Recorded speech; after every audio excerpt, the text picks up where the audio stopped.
Hey guys, welcome back to the channel. And the second movie that I'm reviewing tonight, one that I watched while I was laid up with COVID, is, well, I should say rewatched, because here's a funny thing. This movie from 1994, Shawshank Redemption, another movie based on a Stephen King, actually it's a short story basically, called Rita Hayworth and the Shawshank Redemption.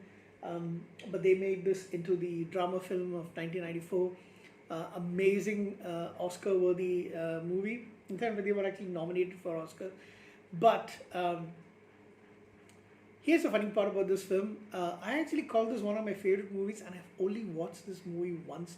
And when I laid back to actually watch this movie, because I was, of course, I lie on my bed when I watch movies, I didn't actually remember anything about this movie. I mean, I knew the basic storyline, but the thing is, I actually have only watched this movie once, even though I call it one of my favorite movies of all time, and that was way back in 1995, I guess, 94, 95, around that time. I think I watched it on cable, and or maybe, yeah, around 95. Let's put it as 1996. I don't really remember the exact year, but I do remember that I watched it on cable, and this is actually one of my favorite films.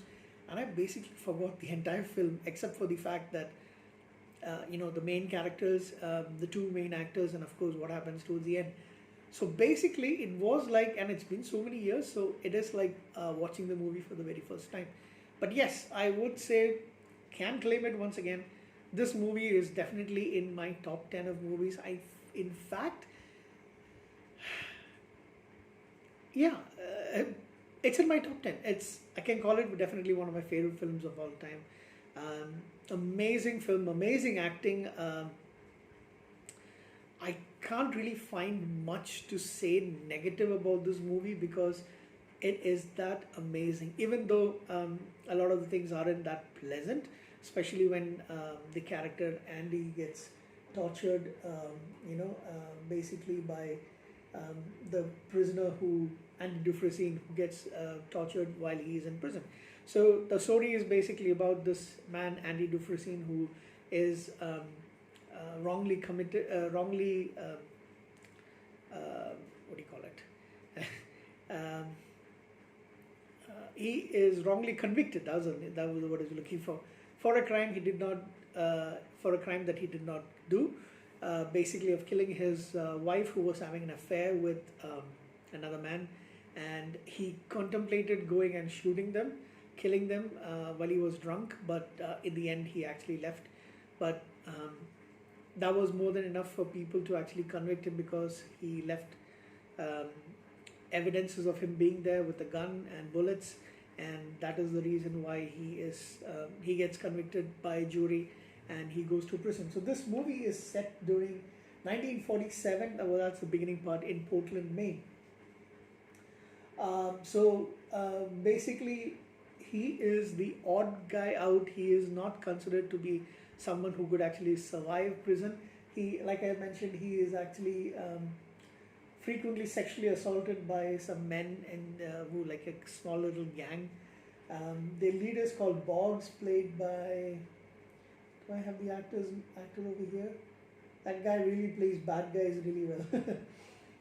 Mark Rolston, I have seen him in several similar kind of roles. So uh, I think I've seen him in. I think he is in one of the Starship movies as well. I meant Starship Troopers. So he makes friends with Ellis Red Redding, played by Morgan Freeman. So, oh, sorry, Tim Robbins plays Andy Dufresne. Ellis Red, who's called Red throughout the film, is played by Morgan Freeman. And he is known as a person who can get things for the people. He gets things done. He can get you things that you want. So Andy wants a poster of um, Rita Hayworth, who was a film star of that time. I've heard a little bit about her, but I don't think I've really watched any of her movies. And he wants also a rock hammer, basically because he says he is a geologist. That's his hobby, so he likes working with rocks. So he is later put into the library along with who is this actor, man?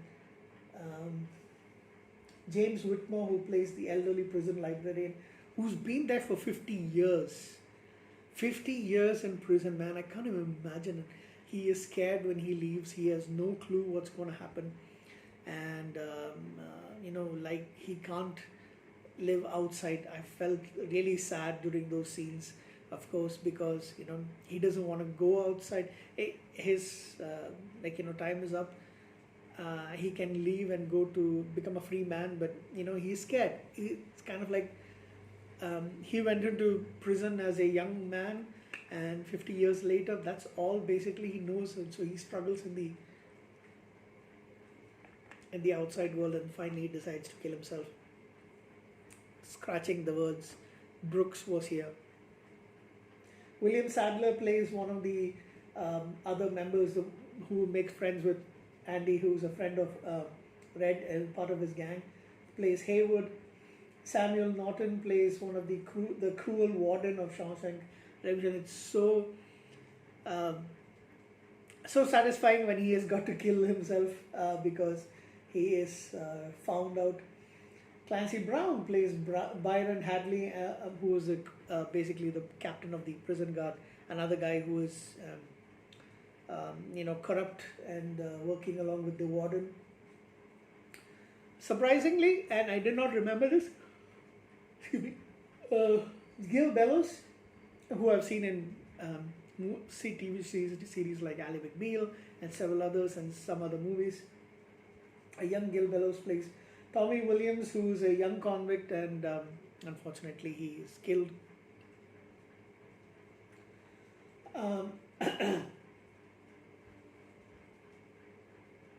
We have Jeffrey D. Munn as the prosecuting attorney, and this movie is,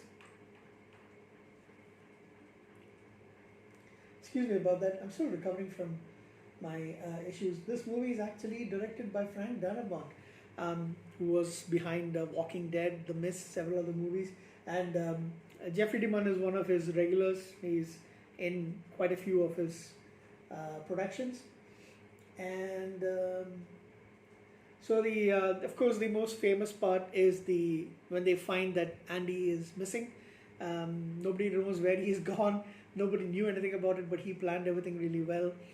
And when they throw the rock at the poster, and this is actually he had changed the poster from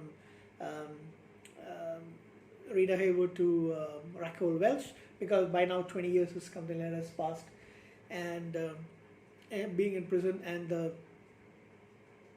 the pebble goes to the poster, and they're inside the cell, and everybody's stunned, like what the bloody hell is happening, and then they remove the poster to see that Andy's actually digged a hole. He's done that for a very long time, and it was painstakingly done. He created this hole so he can leave, and basically dragged himself through through the sewage, and then landed out in the river or something like that. Basically became a free man, and he took some money from that. The warden was actually siphoning off part of a scam that he was running, and he'd removed some of the money and to put it for himself, put it in different bank accounts, took all the money out, and then left for what's the place? A place in Mexico on a beach called Zihuan. Tanejo, I can't really pronounce that place. And when Red is finally paroled after 40 years in prison, wasn't expecting it this time that he would actually come out, but he too finds it very difficult to live, working a small job in the free world. So he decides to take up Andy's offer of finding a place in the woods where Andy had kept the coordinates for a particular place in Mexico, and he goes. There's some money and a letter asking him to come to that particular place, and he goes to Fort Texas, cross the border onto Mexico, and then finally he is reunited with his friends, and it's a happy ending. Amazing movie. Now to talk about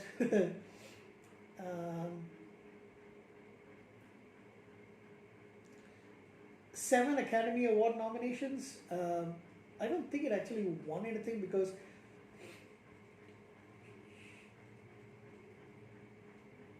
It was up against Forrest Gump, Pulp Fiction, and basically, I think prison movies tend to be a little unpopular as well. So, then basically no female characters. That was another issue that they had. The movie was made at a budget of 25 million. It made 73.3 million at the box office, and then of course in rentals, it definitely has gone up. This is definitely one of my favorite movies. Yeah, but like the fact that basically there are no women, and hardly any women did you see in this movie at all. But still, it's a big favorite of mine. Excuse me. Funny enough, although I couldn't remember most of it because I've only seen it once before. So, without further ado, this is definitely going to be something that I stream again and again. I have to get the DVD. Oh, I do have the DVD by the way, but I actually watch it on streaming service. I do have the DVD somewhere. There it is, The Shawshank Redemption. So, 9 out of 10 for me. I can't give it anything lower than that. Awesome movie. Please watch it if you haven't watched it, and don't go this many years between watching the movie like I did. So that's it for The Shawshank Redemption. I shall see you again pretty soon.